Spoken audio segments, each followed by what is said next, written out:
Welcome to Visionaries Global Media, your number one source for podcasting entertainment. Visionaries Global Media, envisioning excellence on a global scale. This is Band from Ringside. Tonight on the Band from Ringside podcast, Christian Cage is your number one contender. Roman Reigns and John Cena have another great segment, if I do say so myself. Dexter Lumis and Johnny Gargano have a lover or leaver match. I know everybody's just dying to hear us talk about that. Bray Wyatt gets released. Adam Cole maybe getting released. Brock Lesnar maybe to AEW. That's and a whole bunch more tonight on the Band from Ringside podcast.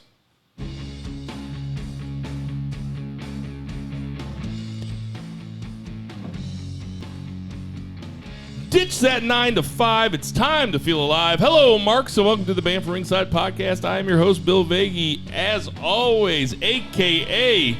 Mickey Minaj, and sitting right across from me. Wait. Say it again. Gimmicky Minaj.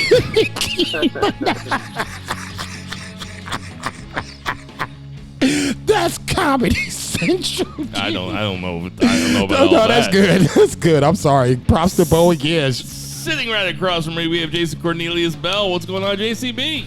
Allow us to bow our heads as I read from the latest edition of the Band from Ringside podcast, volume 217, chapter 3, verse 14. And the good smart saith, hashtag boo the heels. It is all good, baby. Listen, share, subscribe, repeat, the holy trinity of BFR. Man, I'm telling you what. If it ain't one thing, it's a motherfucking other when it comes to wrestling. Just when I think, okay, things are going to calm down a little bit, Bray Wyatt gets released. I'm like, what the fuck is this? And then, calm down a little bit. Adam Cole might be released from his contract. I'm like, dude, god damn, man. I mean, if you can't be inside the ring, it is literally outside the ring. Every time you look up, there has been no break for the last 2 weeks, and we are just hanging on to the wrestling train for dear life trying to keep up. Crazy times. And out there in Oregon on the left coast, we have a two-beer, Zach Pullman. What's going on, two-beer? West Side! Oh, man, we're recording late on a Wednesday, so it's more like 6 beers, Zach, right now. Nice. Waiting for you guys, so, yeah. I want to thank you both, to Zach and Jason. I want to thank you both for accommodating me. We're doing this late at night on Wednesday night. Listen, it's the baby can come at any time, and that's part of the reason why we're doing this late. I have the week off. I had vacation time. I had to burn, which is pretty nice. It's a pretty nice problem to have right before paternity. No shit. But I also have tickets to the Black Pumas tomorrow night, so I'm going to go see them also. So I do appreciate you guys accommodating Another big-time move by one of the BFR guys not named JCB. I don't think that this I know Jason just got off work, and I know that this is, it's only 8:20 for Zach, so I don't know if this is better or worse for either of you, but I appreciate it. No, man. I mean, shit. I would be coming in, the cats are fed. AEW would be going on right now, so it's not like I'm going to sleep. So, yeah, I mean, this works for me. I can't speak for Mr. Westside over there, but this works for me. Nah, it's pretty good for me. Like you said, it's only 8:20, so incidentally, it's 2021. Can you say Black Pumas? Yeah, I mean, they're black guys in the band, so I think you can say Black Pumas. Yeah, I think I think that's fair. Yeah. I don't want you to get into a Max Caster situation here. Oh, man. That dude.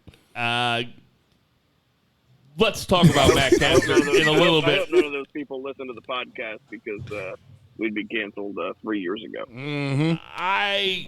I have thoughts about Max Caster, which we can get to later. But we are coming at you from South St. Louis, South City. I love this place. I don't live here anymore, but I get to visit every once in a while. I still bartend downtown. We got a bunch of stuff to talk about before we get too far into it. This is probably going to be my last podcast for a while. Yeah. The baby is imminent. The baby was breech. The baby is no longer breech. I'm sure Zach knows what that means. Jason might not have any idea. Of course not, dude. Because he does not.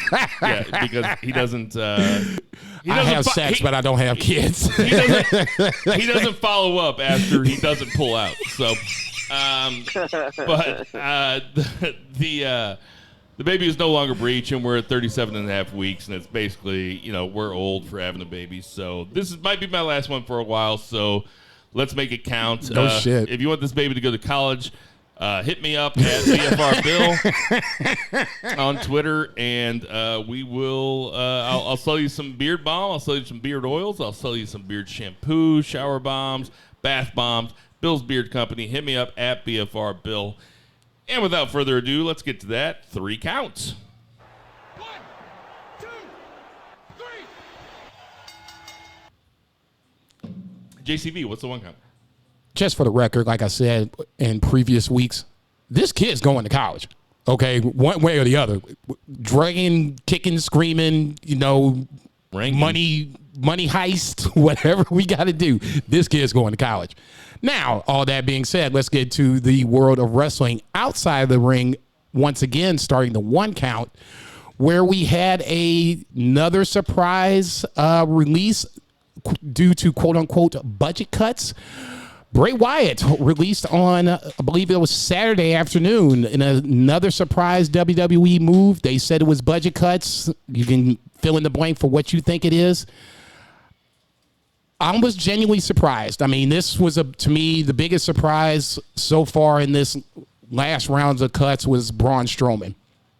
This, to me, was a bigger surprise than Braun just because of how they have invested, and I've said this before, they've invested time in this angle into Bray Wyatt and now to Alexa Bliss, WrestleMania, so on and so forth. For this to come to such an abrupt halt, for me, was kind of a surprise. A huge surprise? No, because we've seen this before. See Aleister Black, he came in with his new gimmick or whatever, and then, later that week they end up releasing him. So, I mean, it's not that big a surprise. I guess my biggest beef with this is how they're doing this, how we're going about it. If you're saying it's budget cuts, I'm calling that as bullshit, because you're making way too much fucking cash to all of a sudden be talking about we're worried about a quote-unquote budget. If he's making too much money, then just say that. He's making too much money, and then we're cutting him for that. But it's not a budget cut. It's either the fact he's making too much money and you're not getting anything out of it, which I would kind of call bullshit on that, because his merch sales are good. So this leads to me to believe this is more on the creative side. Maybe they don't have anything for him. I don't think you could have paid off the Alexa Bliss angle from taking his powers anyway. Either you would have to do that in a match, which they're really reluctant to do, or you would have to do this in a more creative way, which Bray Wyatt would have to take advantage of. At the end of the day, I'm a little disappointed on how the Bray Wyatt saga ended. If we're going to go out like that, then this should have been done weeks before. Not even going to WrestleMania at this point, because WrestleMania, to me, that is one of the biggest takeaways, a negative takeaway from WrestleMania, how that started night 2, and it was such a downer that I couldn't really get away from that until the very end when Roman Reigns did the damn near impossible. So at the end of the day, and I'll pass the mic, but like I said, I'm a little disappointed in how WWE is handling these releases. They're not budget cuts, okay? Don't say budget cuts. Say something that's more realistic. Say the fact that he's making too much money and there's just nothing for him. Or you ain't even got to say anything at all. Just, future endeavor his ass and move the fuck on. The bottom line is Bray Wyatt got the raw deal from WWE time after time after time again, and you wonder why these guys go off to Jericho's podcast or Filling the Blanks podcast and just rip WWE a new asshole. I would love to hear Zach's thoughts on this. Yeah, my initial reaction was that Bray was just done, right? He had taken some time off for health reasons and mental health reasons. He really was suffering from, Brody's passing because they were super close. And that was my knee-jerk reaction. I was like, all right, he's done performing. I can accept that and understand it, and totally empathize. And then you hear the budget cuts thing, and all of this, taken holistically, outside of looking at each individual person, because you can kind of tear each one apart, because Bray Wyatt was a merchandise mover. He was a multi-time WWE champion. He has been in the WrestleMania picture, like main eventing numerous times with big matches. So they obviously were very much behind him at a variety of points. The whole budget thing, because they're making the most money they've ever made, and just looking at the decisions holistically and the lack of care that's put into creative and just like the lackadaisical way they seem to run the company, I really think Vince McMahon is like going to sell this company. I think he's done. I think he's not going to pass the torch, or maybe he'll sell and then pass the torch whenever. But I think he's looking to just find somebody that's going to give him $5-6 billion for this thing, and he's trying to make it the most profitable that he possibly can in the meantime. That's just my own thing. Like, it's not like dirt cheap stuff or anything. It's just, that's the only thing that makes sense to me, why you would just care so little about how logical or quality your television program is when your television program is what pays the bills, and you have competition on the other side. Just weird to me. But I mean, all that aside, if Bray wants to work, Dark Order needs a leader. That'd be cool. No, they're not going to do that. They said that -1 was going to be the leader, and Brody would never have. Don't get me wrong; it makes perfect fucking sense. But I don't think they're going to go against their word in this scenario. Yeah, I mean, I wouldn't say that they're not going to go against the word. I mean, -1 isn't fucking 8-year-old. I get that. I just think that this is one of those scenarios where this is AEW's goodwill, and you don't want to fuck up your goodwill. Well, I'm sure -1 knows Bray personally. So, no, yeah, I'm sure in some form or fashion, but you know, I can't believe they're calling this kid -1. It's Brody's kid. It's just like he's not even a character. I don't even know why. The kid's got to go to the fucking 5th grade next week. What's your kid's name going to be? Not the real name, but the gimmick. Well, name's going to be 68+1. Sex machine. No, man, I was about to say that's already been taken, dude. By one of the coolest motherfuckers I've ever met, and Jason and I used to play softball. I've probably told this story. I won't. We used to play softball against this guy. He played third base. His number was 68+1, and his back of his jersey said "sex machine." It was unbelievable. Dude was one of the coolest motherfuckers. That's why I'm naming my kid, girl or boy. So the other day I saw something that was like, because my wife had gotten some sort of promotional thing for BarkBox like a year ago, so she gets like emails about BarkBox. You know what BarkBox is? No, that's why I'm looking at you sideways. It's where they send you it's like gourmet dog food shit. Okay. It's like what you say? I thought you were talking about Birchbox. There's too many boxes. My wife used to get Birchbox. It's like makeup and shit. Let's not talk about our wife's boxes. I was about to say, I will excuse myself if you guys want to do this for real. But BarkBox is it's like really premium dog food. And there was like a BarkBox WWE thing, like co-promotional thing, which kind of shows me what kind of business Vince is running. And I say that to say that I had the exact same thought that Zach had. Vince is selling this motherfucker. Vince doesn't give a shit. He's going to sell it to peak. He always said he'd die in the chair, but that was before he was probably dying. And the motherfucker's 78 right now, or however old he is, and I'm not trying to get into Vince's head, but I'm going to try to get into Vince's head because it's a podcast. It's an audio medium, so I'm just going to keep talking here and see what comes out. But I thought the same thing. It's like, this is way more shocking than Braun Strowman. I mean, they have put so much effort, and they have given so much creative license to Wyndham Rotunda, a.k.a. Bray Wyatt, personally, as a wrestler. Firefly Funhouse. Firefly Funhouse. I mean, he got burned alive. He's. I mean, he had his own championship belt that was like designed by what, $500? Jesus Christ! More than that. I mean, he came in and he was the leader of a cult, and he was, big time. He's a top of the card talent. And to me, he's still a top of the card talent that they just fucked up. Now, I'm not going to try to get into his head. Who knows how he's doing with Brody's death? Who knows how pissed off he is about a 6-minute loss to Randy Orton at WrestleMania after a huge build.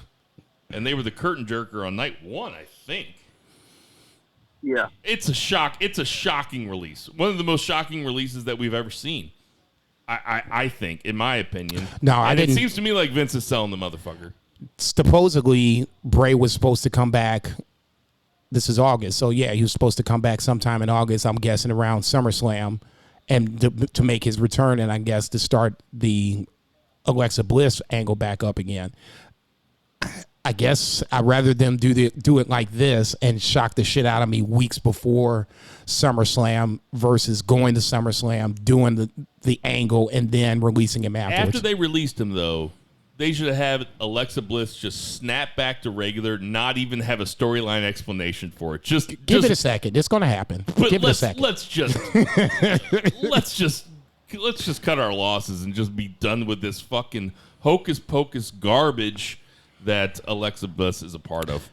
Well, I think that just that part shows. I think they're going to keep her like this because it just shows that they think that the talent is replaceable, and it's very much more the brand, and they can just take one person's idea and put it on another person to the same effect because they're just like totally interchangeable. They're the only people that think that. They are the only ones. Yeah. I'll kind of piggyback on that. When The Rock left to go to Hollywood or whatever, Vince wasn't exactly worried about Rock being successful. He thought it would fall on his face. And obviously that didn't happen. Between Rock and Austin, basically, I won't say holding the WWE hostage, but you got two of the biggest stars in WWE history not necessarily available at Vince's whim. That's not how Vince wants to do shit, okay? Especially when you got talent that dictates terms to Vince. Rock can only be there at certain times nowadays. Austin's the same way. Vince does not want that. He wants to have somebody there when he wants it, wherever he wants it, and everything else be damned. So I guess this is kind of the bigger issue where, to me, I'm not saying that Bray is one of those guys where he was getting ready to jump off and go to Hollywood, but you're not going to get big stars anymore. Roman Reigns is the ceiling, okay? That's going to be as far as it goes. If Roman Reigns wants to go to Hollywood, God bless him. I don't think he's going to do as well as Rock or even John Cena, I guess, depending on what Fast 9 is doing. I don't think he's got that star potential. And everybody else is getting pushed down to where they don't have that potential to go away from WWE and jump off to Hollywood. This is a planned effort by Vince to make sure that guys are not going to just jump ship and leave him high and dry. Now, on the flip side of it, if you just can keep releasing guys, you might just be in that spot anyway. Because sooner or later, you're getting to the point where you're not going to have a deep roster. I think that what we're seeing in the WWE, as well as the United States of America, is the end of an empire. I mean, we always thought that Vince would die in the chair, and everybody's always said for the last 7 or 8 years, it's like, well, I'm not going to count against the old man. I'm not going to bet against the old man. Oh, he's got some tricks up his sleeve. He ain't got no tricks up his sleeve no more, dude. He just brought back Goldberg, who almost killed The Undertaker. Zach. The only thing he has up his sleeve is a fucking vegan hot dog because you can't skip lunch. But God for damn. real, Keep it doing every week. Every week, just do a I think you should leave joke just for me. Just for me. It's just like a cheap pop, but he has no tricks up his sleeve. Yeah, and Jason's totally right. And the thing that does bring people to wrestling is not wrestling itself; it's stars. There is a minority of people that enjoy wrestling for wrestling's sake. We are those people. The thing that gravitates the general audience is stars. When people talk about wrestling from their childhood, they don't talk about work rate matches. They talk about the stars. And, I mean, unless we see Matt Riddle and Randy Orton in a remake of the classic Stuck on You from the Farrelly Brothers, we're not going to see those stars ever again. I know Bill would really like that. Yes, I mean, I think that Stuck on You is just such an underrated gem. To Zach's point, tonight watching AEW, when they pan to the crowd and how many kids you see out there with Darby Allin face paint on, those kids are going to grow up to have a podcast 20 years from now, and Darby Allin's going to be their dude because they made him a star. And he's a star to them. Oh, yeah, for sure. He's a celebrity. Definitely, for sure. They would probably cry and shit their pants if he came over and, handed them, some extra trucks for their skateboard or whatever. So, Zach, what do you think about Adam Cole, baby? The rumors are that his contract is ending in August. After SummerSlam. He extended after Great American Bash, which is a little surprising, but nonetheless. Go ahead, Two Beer. What do you think?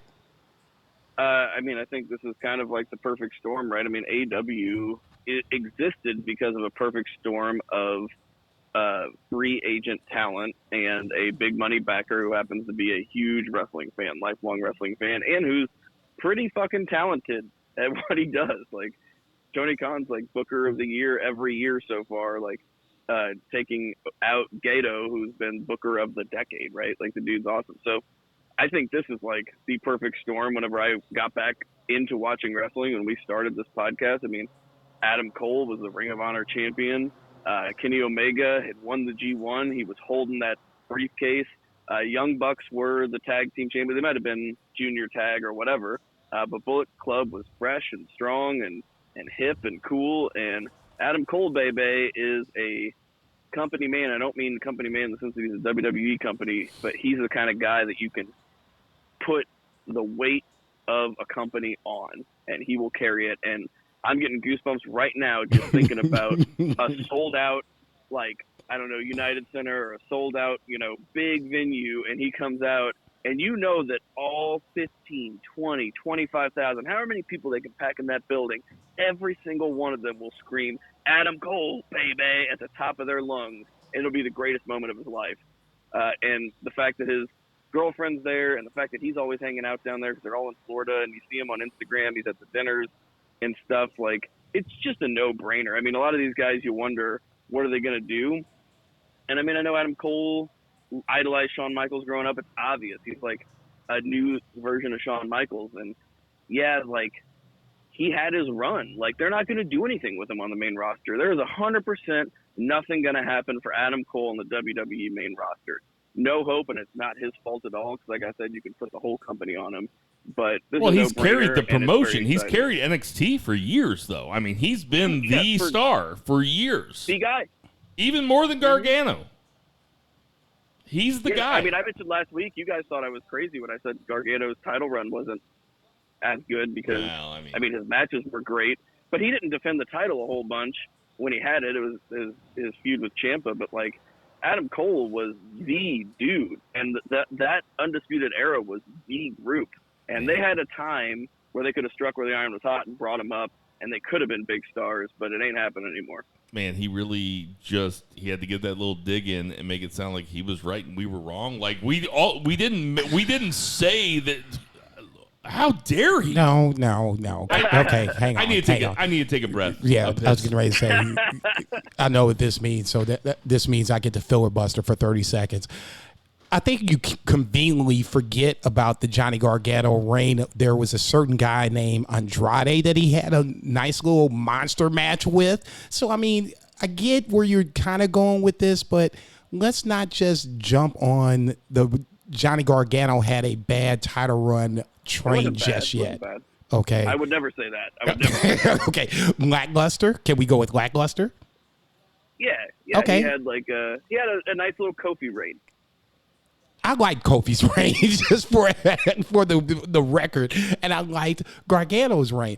I'll just say this for the argument, or at least for the subject of Adam Cole. For me, it's either you damned if you do or you damned if you don't. If he stays, and I would assume he would lose to Kyle O'Reilly in their tiebreaker match. That would obviously kind of lead him to go up to the main roster. So for sake of argument, let's say he goes to the main roster. If they're doing Karrion Kross like this, Adam Cole is not going to, at least for me, inspire much more confidence where I'm like, okay, they're going to remember this run that they did 2 years ago in 19 when Adam Cole was wrestling, Daniel Bryan and all these great matches, and they're going to build off of that. They didn't even build off of that with Keith Lee. So now you're going to ask me, and this is probably going to be my word of the podcast, goodwill. You're asking me to show WWE the goodwill to say, okay, Adam Cole, you're going to be able to go up to the main roster and have success. I kind of lean to the fact that, yeah, he might be going to AEW because all the factors seem to be out there. His girlfriend's there. They live in Florida. All these things kind of, connect the dots. They let his contract go. That does not make fucking sense to me. If you're anybody in NXT and this is your job, you need to be like, hey, Adam Cole's contract's up 6 months ago, okay?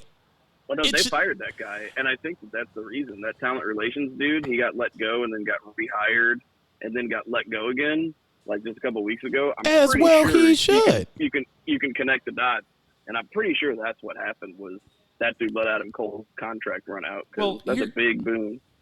Here's the thing that we've seen over the last year. I won't even say the last 2 years. The last year. We've seen AEW be able, and this is not me as an AEW mark. I have been, I am an AEW mark now. Like, it's not as bad as the other one. It's full blown. The superstar is the big AEW mark. You mean the golfer? Yeah. The full blown, let me collect my thoughts here for a second. The thing that they've shown us over the last year is that AEW can bring all these guys in and somehow make all of them seem like a big deal. And that's not necessarily even the crowd, because the crowd has just come back. Like, they brought Miro in. Miro was in that thing with Kip Sabian, and it was like, oh, they should throw Miro in. It's like, no, but Miro was still front and center. He might not have been on every week, but he was still front and center in every feud he was in. They made him feel like a big deal. They still have guys like Darby Allin. I've come around to really like the Blade. I'm like, oh man, this guy's a good hand. Very underrated. Very underrated. He's got a cool look. I love how he wears the fucking butcher's apron. Right. With nothing on underneath it. That sounded gayer than I thought it would.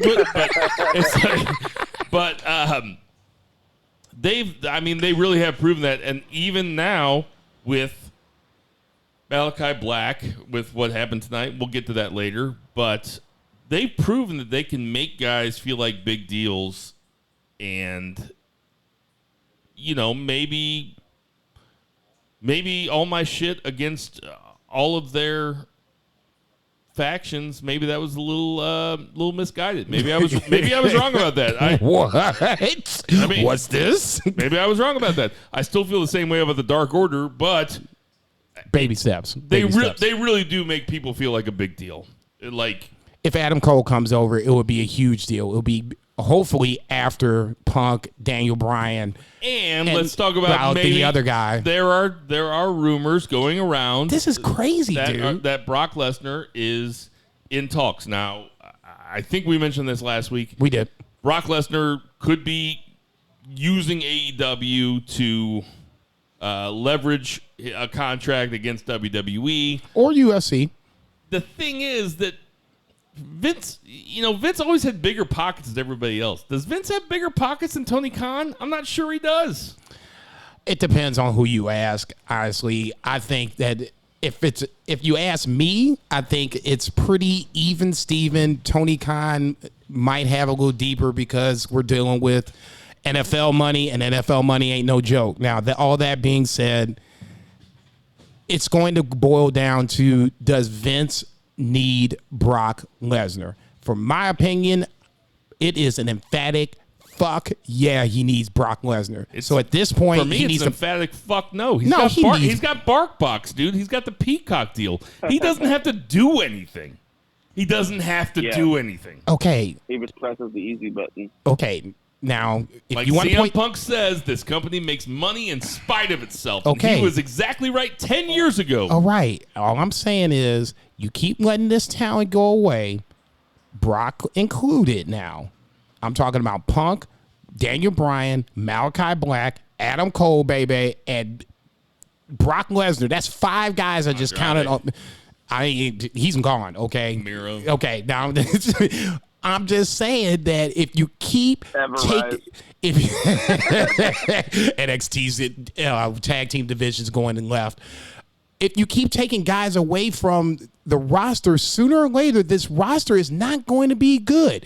If Alabama couldn't always get the cherry picking of the cream of the crop and they had to come back to the middle of the pack, they won't be as good. Wrong. Same thing. No, you're wrong. The roster is always going to be good because there's enough talent out there. The talent out there is crazy. No. I tell you what, ever I showed up on AEW tonight, I was like, I know who those motherfuckers are. I was like, where have I seen those guys? And I thought the same thing. It's like, God damn, they look familiar. I was like, what's their name? 2.0. I was like, who are these guys? Like, that guy looks really familiar. That's It really is their name. I feel like Nick Gage should hire those guys because they could definitely rob a bank and you'd never pick them out of a lineup. Right. And then they could call him something Phage and something beige and shit like that. Just shit that rhyme with Gage. So we don't have to belabor the point about Brock Lesnar anymore, but piggybacking off the last 2 weeks, shit's crazy out there. Let's get to that 2 count. 1, 2, 3. 2 beer. What's the 2 count? 2 count. AEW Dynamite just finished it up a little over an hour ago, and how was it watching it on the West Coast? It was actually pretty nice. It started at 5 p.m. Jesus which Christ, is cool. That's ridiculous. I got off work and just started watching it. I was doing some work on my computer, and fortunately, the first match with Juventud Guerrero and Chris Jericho, I had to watch on mute because my boss called me and we were talking over some stuff. Damn him. Doesn't he know at 5 o'clock this shit's over? You can need to watch AEW at that point. Do we need to talk to him? Is he was very profusely apologetic about calling me after 5, but it really got to keep the superstars happy. Yeah, no, it was good. Company culture is good, but work-life balance is a big thing. So here in the Pacific Northwest, different world. You can't get fired. They need your short game. yeah. Phil Mickelson over here. Yeah, but yeah. So this was a fun, entertaining edition of AEW. It was not a marquee show. We did have a couple marquee matches with kind of just a lot of continuity and just storyline filler in the middle. So the show was bookended by the beginning, which was Chris Jericho versus Juventud Guerrero, with the stipulation that Chris Jericho had to win with a maneuver off the top rope. From what I saw, this was a fun match. Juvi doesn't seem to have lost a step, definitely still doing some high-flying stuff, nothing crazy in 1996. Shit, that was 25 years ago. I can't even barely walk down a set of stairs without... Let me stop you there because you were having a meeting with your boss. The first 5 minutes of this match were pretty rough. They tried to top rope scissors that just failed. They tried a Hurricane Rana that just didn't work. Who was supposed? Okay, go back to the Hurricane Rana. Who was supposed to do the work in that one? Juvi. Really? He couldn't do the actual, forward flip? They had timing. They were having timing issues for the first 5 or 6 minutes. pretty bad. I mean, it looked like like old people fucking. That's what it looked like. Ooh, dude, I'm about to say, A, I don't know what old people fucking looks like, and B, why When's are you the last watching? time you had sex? Oh, you motherfucker. There must not have been a mirror around.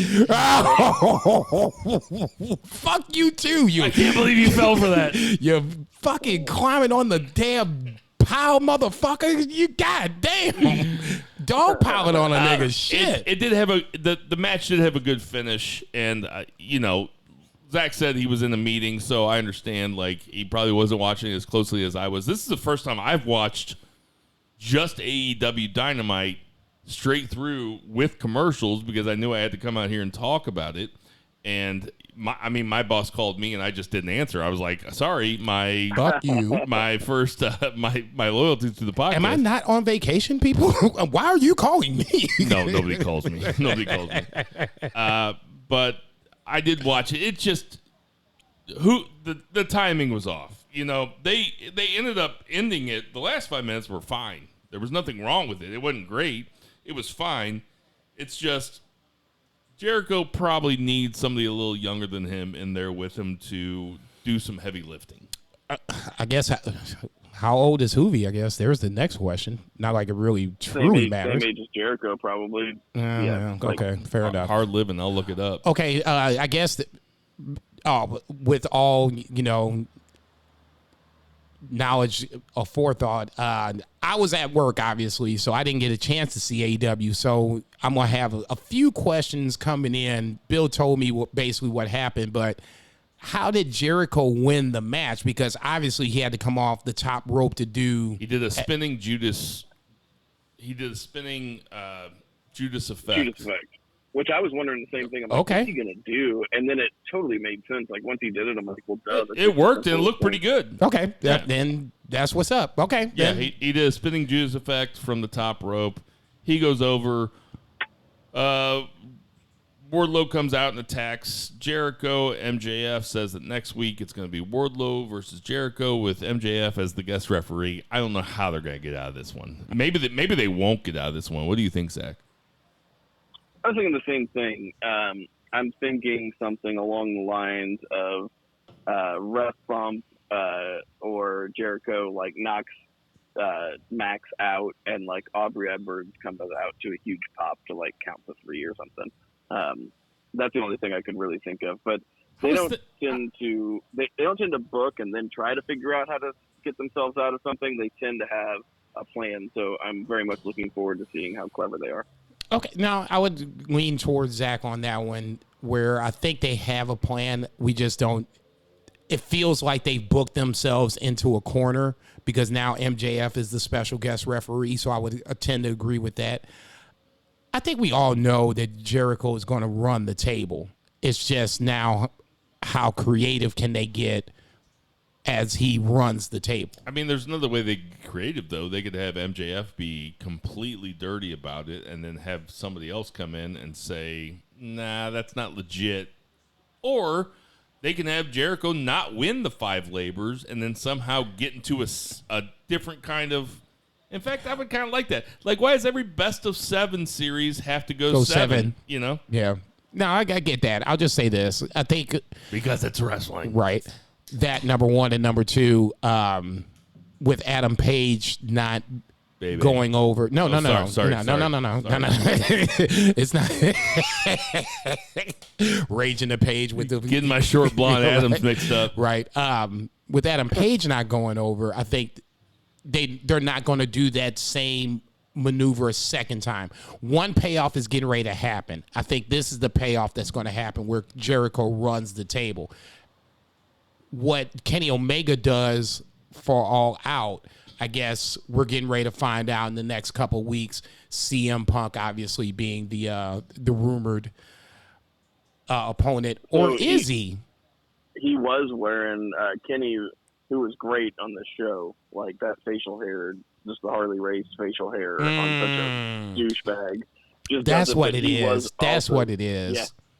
He was also wearing a Cookie Monster T-shirt, and what does Cookie Monster's initials? CM.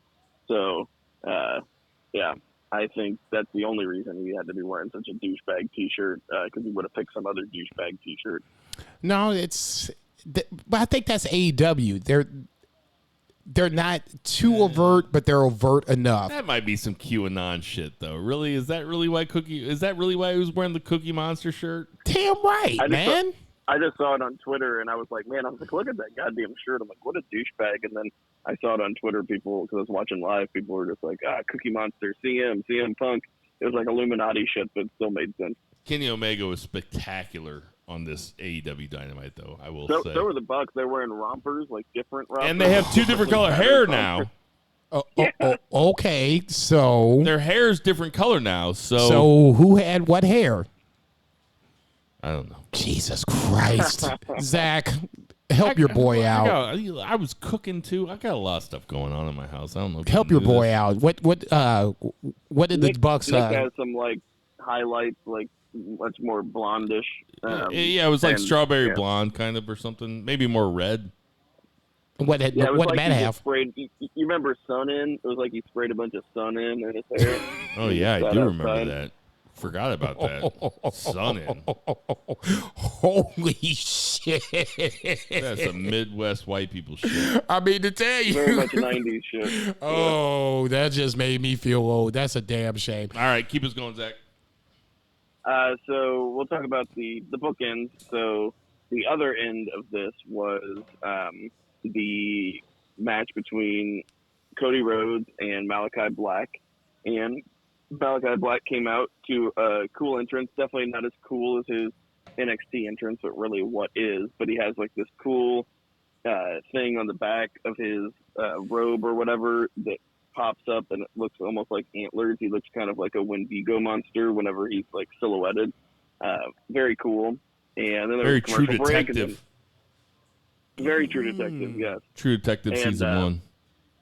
The best season. And easily. He comes out, and then we have a commercial break, and then we have Cody's entrance. And Malachi essentially pretty much, I mean, there's a little bit of back and forth, but for all intents and purposes, Malachi Black pretty much squashes Cody, works his leg over quite a bit. He has not lost a beat at all. This dude is so crisp. He's so good in the ring. He's just like a consummate professional. Like when he's in there, you're just like, this dude is a great professional wrestler. When he black masked Cody was sitting on the turnbuckle, and he black masked him off the turnbuckle onto the table onto the outside. That was pretty badass.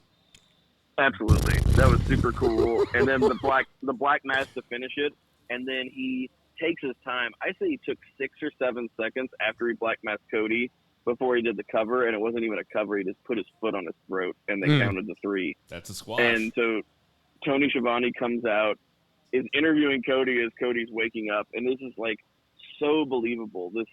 This relationship with Tony and Cody, and having seen Tony my whole life, and having seen Tony interview Cody's dad, and all of this coming together, and then Cody decides to start cutting this promo about legacy and about how they are not alternative programming, they're destination programming, and his face has been on this brand for 3 years, and he feels so lucky.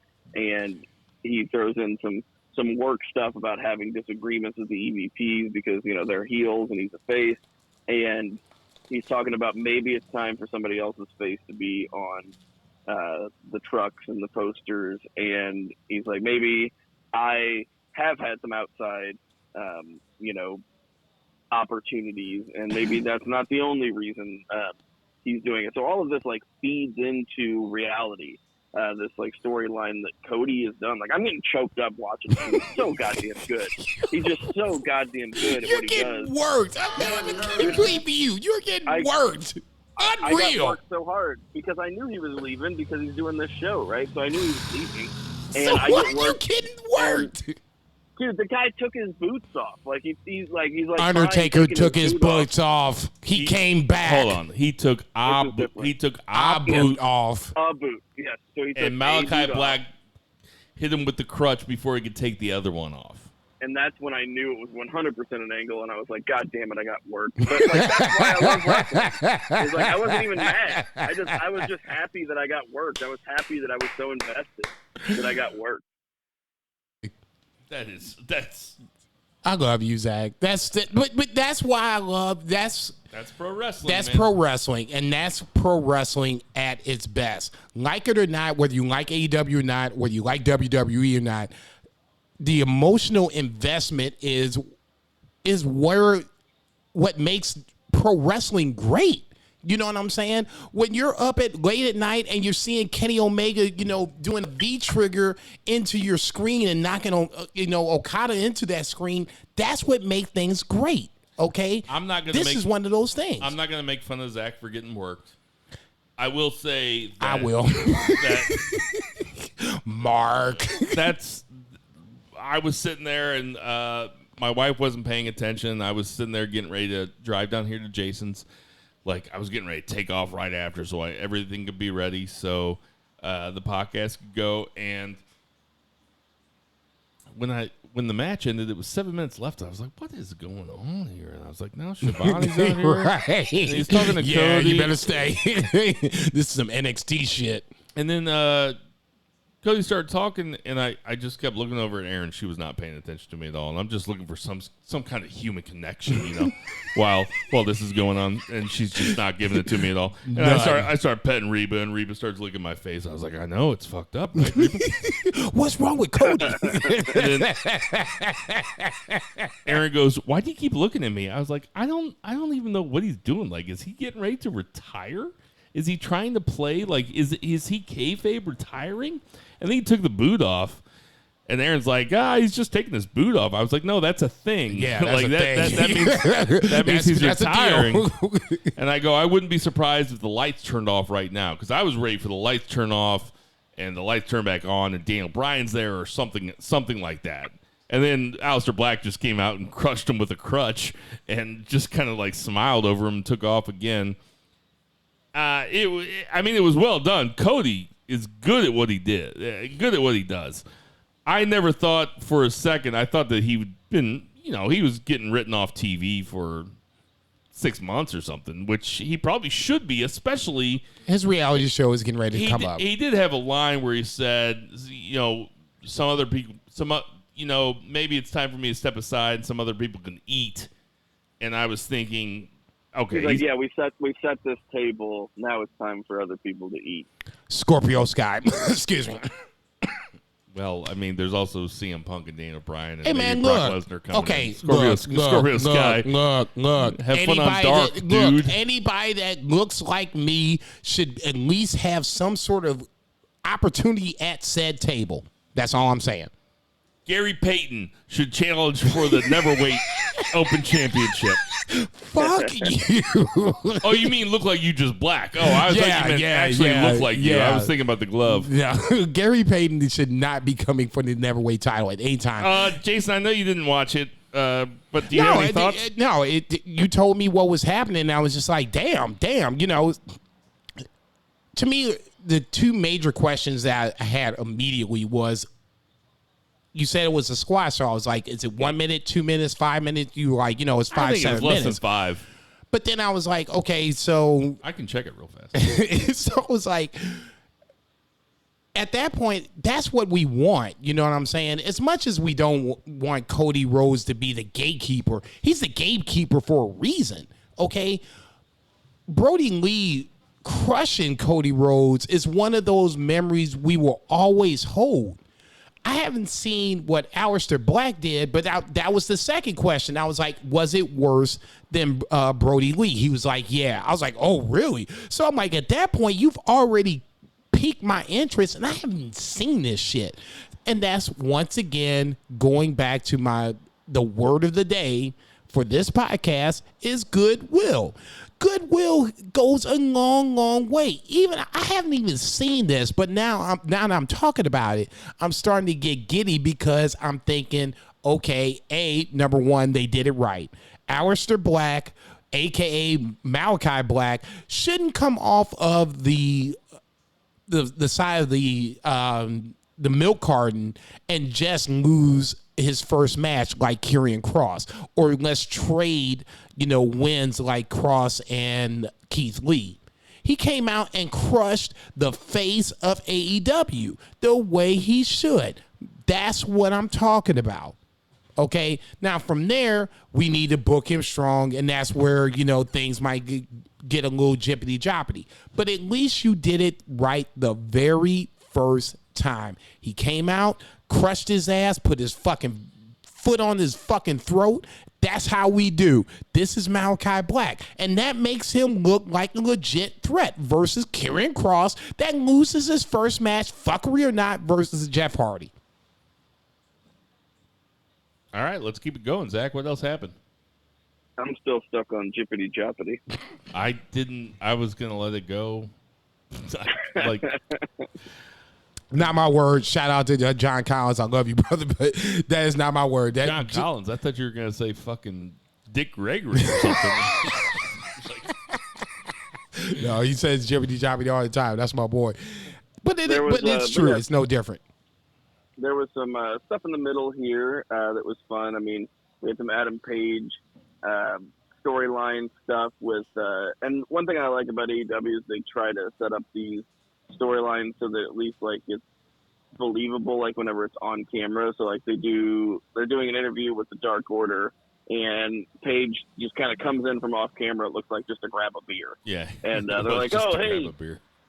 Yeah, they're like, "Oh, hey, Adam, like, we haven't talked to you all week." So, like, not making us think that we're idiots and that these guys haven't, like, spoken because it's been an entire week. And, like, "Oh, we haven't talked to you all week, like, what's going on?" And he essentially breaks up with the Dark Order, and it seems like it's... What? It's, like, official at this time. He's like, "I love you guys, but I have to do this on my own. I've created all these problems with the Elite, and they're my problems I cost you guys your tag match last week, and... Okay. Yeah. Okay, so we're going to get my knee-jerk reaction on this one because, obviously, like I said, I didn't see this. So if we're going to go with the storyline that's presented, I love Adam Page, and I see what they're doing with this because that's a babyface move. I'm going to fall in the grenade. It's my bad, Even though he didn't fuck it up, he's going to take responsibility for fucking it up. This is why, once again, goodwill is going to be the word of the fucking podcast. Even though Adam Page lost, I will not be surprised ultimately if he's the guy that beats Kenny Omega after he has to jump through the CM Punk hurdle or the Daniel Bryan hoop, so on and so forth. AEW does it the right way. And I shouldn't say it that way. They at least have goodwill to the point where now, even though you might not agree with what happened last week, you're willing to see this thing play itself out. I'm telling you, Adam Page is going to be the AEW champion. He's going to beat Kenny Omega. I can't tell you when and where, but it's going to happen. Yeah, and I want to see it, and they're just making us want to see it each week. Exactly. And so even to add to that, he comes out and does an interview, and before they can even do it, the Elite come out as a big group, and Adam has nobody, and they start taunting him, and then, Page does this fantastic smack. I mean, the microphone's right in Kenny's mouth because he's talking, and it picks up every bit of acoustics of Adam Page's hand hitting Kenny Omega's face, and it's so perfect. This shit.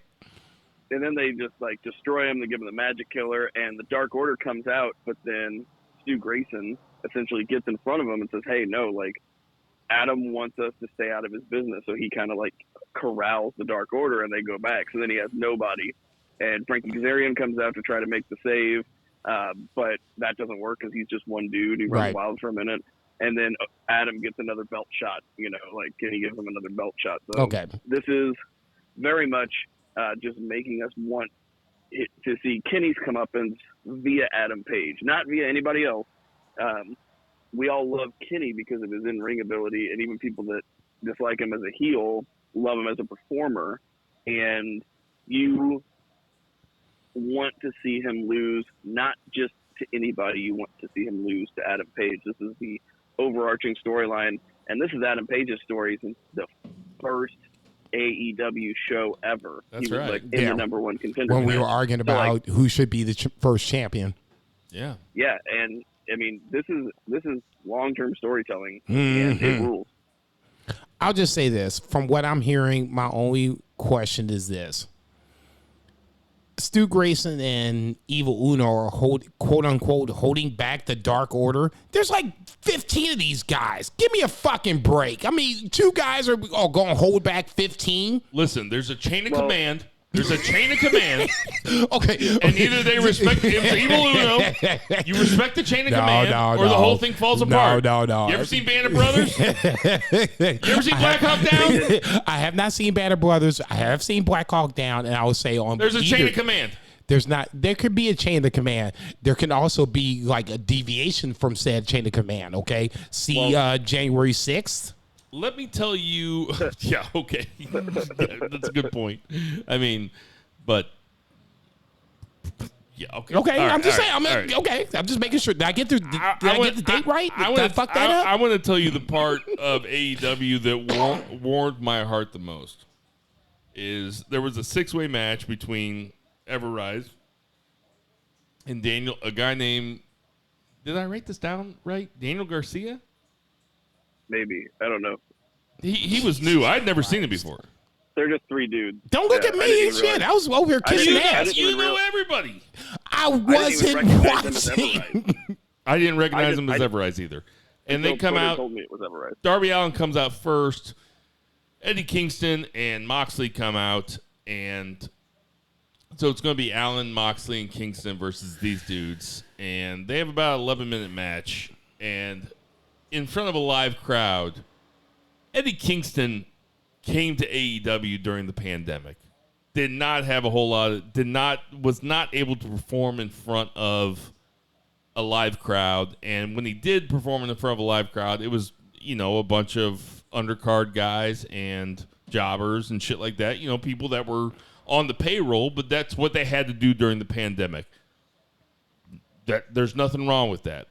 But to see Eddie Kingston get the adulation that he did today when he got tagged in by Darby Allin. You were scaring me there for a second. I'm like, what did he do?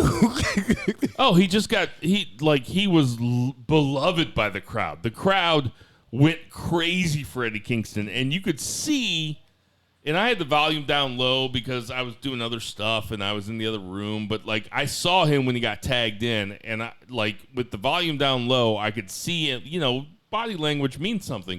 And he turns to the crowd and he acknowledged man, this means something to me. That's probably the most people he's ever had cheering for him, besides last week or the week before. But I mean, it does. It's probably still new to Eddie Kingston.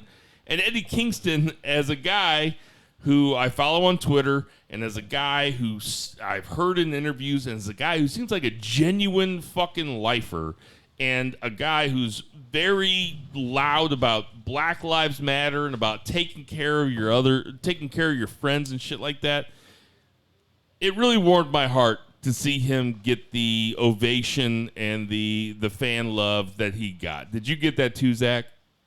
Oh, 100%. You hit it on the head as far as warming your heart. It is so cool to see him, because he's probably in the twilight of his career. He's been doing it forever, so he's finally made it. And people love him, and with good reason. It was very cool. And then at the end of the match, when Sting was in the ring with him, even though Sting wasn't in the match, he had a couple spots, and because he was there with Darby Allin, and Sting was there with him, and Eddie Kingston grabs Sting's arm and he looks right into the hard camera and he goes, "Fucking Sting!" And Sting gave out one of the woos, and Eddie Kingston was marking out himself. It was a really fun match. Even it was probably one of those matches I would have fast forwarded through if I had it on. For me, it doesn't really have much storyline, just the way you guys are describing it. There's not much storyline to it, but it just sounds like it's a fun, entertaining match. Eddie Kingston gets his props on live TV. And I know this is totally off Darby script. got the pin with the coffin drop. Moxley was doing all sorts of heelish face stuff outside. Like he was like beating guys up on the outside and then putting his hands in his pockets and like looking around like he didn't know what was going on. It was a fun match.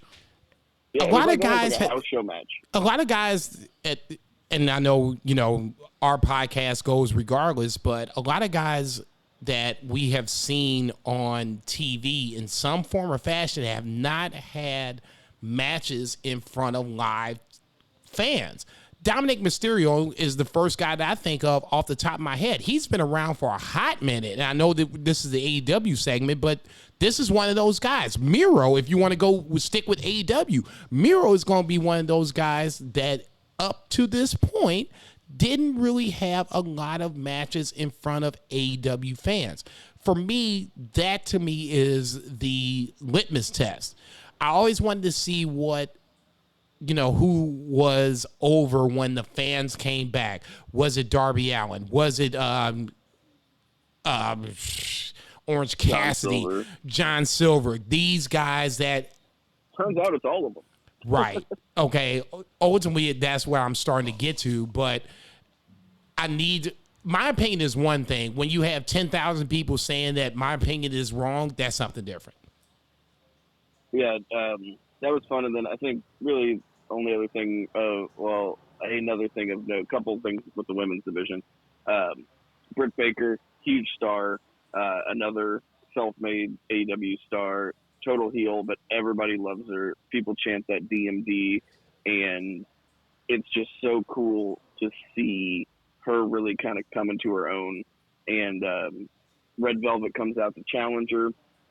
Red Velvet's going to be a good addition to this AEW women's roster, and Red Velvet kicks out the line about, "Oh, you beat me when I was enhancement talent." I was like, "Oh shit!" Damn. Yeah. But, okay, see, that's what's up. I was actually going to bring that up as something that I didn't like. I brought this up on the podcast before. Like the insider terms, they might run a little too hot in AEW. I popped too, and then like the more I thought about it, maybe I should think less about it. Maybe I should just be like, okay, if I pop, it's good enough. No, because I mean, that's not always, that the way it should be for every instance. I'll just say this: when Daniel Bryan, or not Daniel Bryan, but who was saying in WWE was using Finn Balor. Finn Balor was using push and over, and that was on NXT. But I mean, it still resonated to me personally because it was almost like he was talking to me, to where, this guy was getting this push, but this guy is not getting this push for this reason. So for me, even though I didn't see it, I just think it's the same thing. I kind of think, though, if you have... And listen, I'm not saying anybody's wrong for liking this, because it is fun, and obviously we're all in on the joke if we're adults watching wrestling. I'm just saying, for me, if everything's kind of a shoot or kind of a work shoot, then then it takes away from when you're actually going to have a real work shoot. Because work shoots are the best. They're the best thing. So what's Max Caster? Is this just trolling? A mistake. Oh, do we want to? Well, I mean, this is the AEW, portion of the program. Quick. Okay, let's talk about Max Caster. Last thing for Dynamite before Max Caster. I love the visual of Layla Hirsch beat the Bunny to be the number one contender for the NWA title, and Camille is the NWA champion. And she was there, and she came up, and just the visual of Camille and Layla Hirsch. Wait. Stop the fucking tape. Because I know that I'm the only one of the three of us that watched NWA on a regular basis. Camille showed up on AEW programming tonight? She was in the front row. Oh, man, hell no. Man. Okay, Dude, it looked like Andre the Giant. Yeah, right, in front of, It was just outrageous. Camille and Jade is my dream match. Okay. Did you guys buy tickets to the NWA show? 73 is sold out as of today. I think Little Brother put that on Twitter. That sold out, but NWA Power, the women's all show, I guess that's either Friday or Saturday before the 73 anniversary show. There are still some tickets available, but October? No, it's at the end of the month. Okay, yeah, I'm not. Yeah, you're out. Yeah, I'm out. Yeah.